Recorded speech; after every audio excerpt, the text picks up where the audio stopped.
Hey, April 14th. Today we're going to focus, kind of like we did on Monday, curiosity and riddle skills. And I hope you all are finding interesting authors, surprising things that you actually like.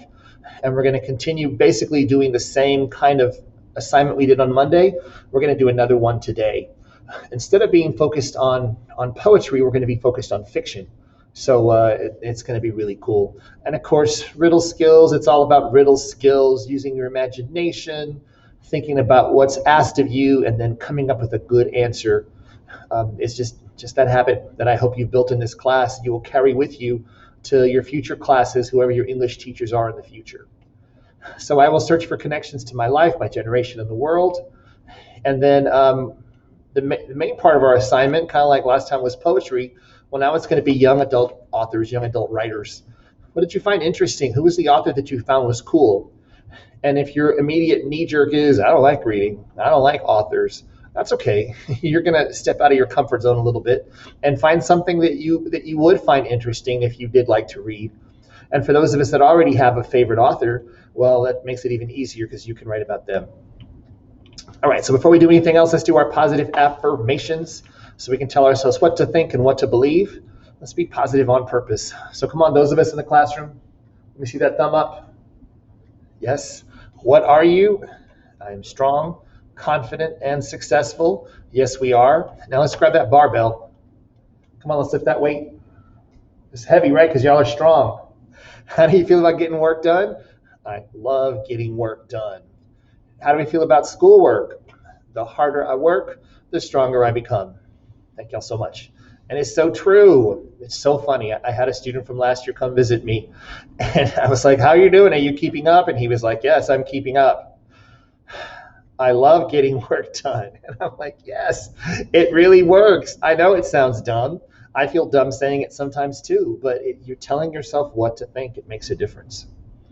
All right, so let's look at our assignment. Oh, before we do that, let's look at our assignment. Let me talk about Monday's assignment, though. A number of people didn't get it done. Hold on a second.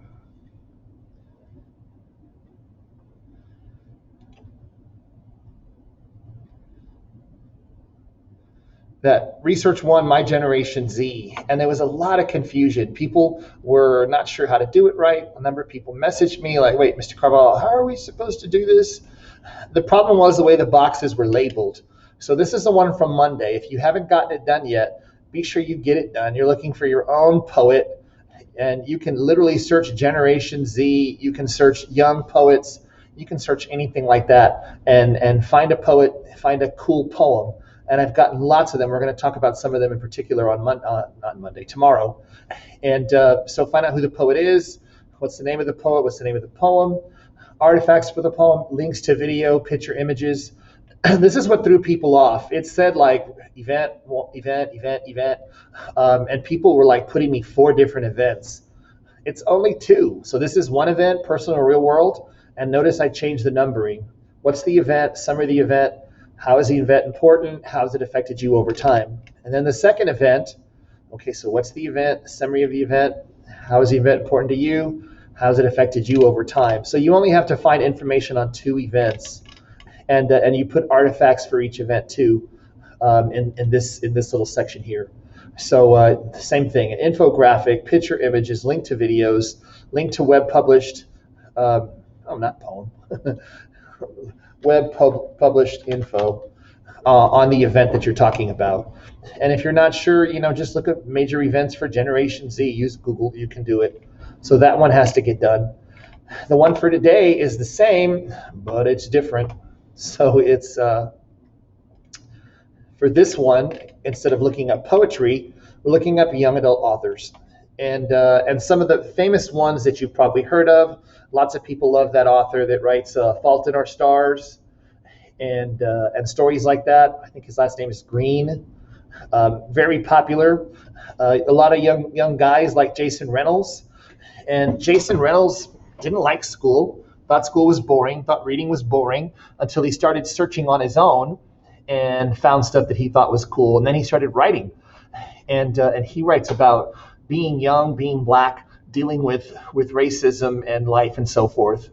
The lady that wrote The Hate You Give, also very popular, and they're listed under probably realistic fiction.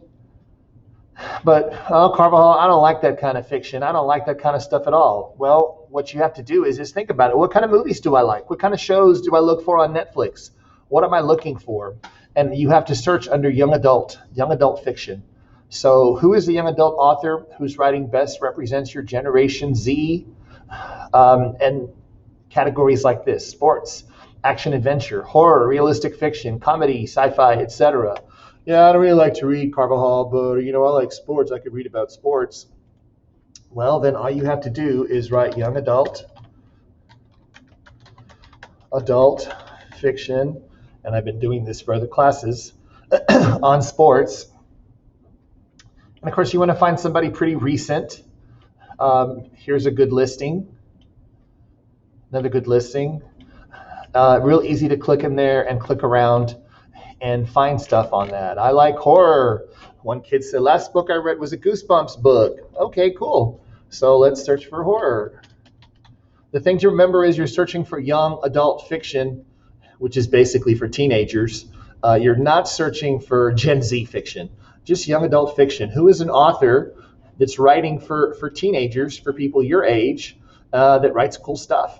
And you're going to find something under every topic.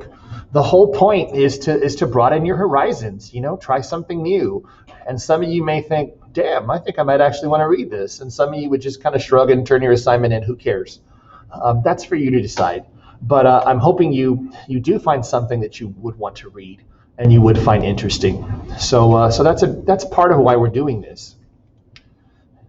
This is for the classroom. So find that author in the book, information about the author, give the bio and so forth. Yes, you can just copy and paste. Artifacts. This one has minimum of 3. Notice not 2, because there's more stuff on young adult authors than there are on poets. So you want to have a link to a bio, maybe a review of the book, a picture of the book, a picture of the author, something like that. Not hard to do at all. You just Google it. And then for this one, well, these are 2 more events. Remember the last thing was event 1 and 2? Well, this is event 3 and event 4. So people have been talking about presidents, when Obama was president and how that affected things. When Trump became president, how that affected things. Smartphones and how those have changed and changed people. Of course, you can also write about personal events. Things personal to you is fine in the first one, real world event in the second one. So just like on the last one, right? They go down the line. The event I'm going to write about is how Obama brought universal health care to everybody. Summary of the event, reflection, how has it affected you over time? And then another one would be whatever you think of and add them in there. Up here is where you put the artifacts for each of the events. You can kind of pile them both in there. That's fine. 2 for each. A link, a video, a picture, an infographic. We'll talk more about infographics later, but just basically gives information listed on a graph kind of a thing. So anything like that. They are not difficult to do. It's just a matter, once again, of taking a little time, playing with the keywords, using your riddle skills to come up with something that you find interesting. Read a little bit, copy and paste stuff in, write your own opinions about stuff. And when you're done, get it turned in. Just like the last one, the minimum word count is 400. So be sure that you check. It starts out at 205. You only need 195 words. So you don't need to write a lot. But of course, if you write more, you explain more, you're going to get a higher grade. So keep that in mind. So that's what we got going on for today. And I do want to take a minute to look at what we put in the discussion.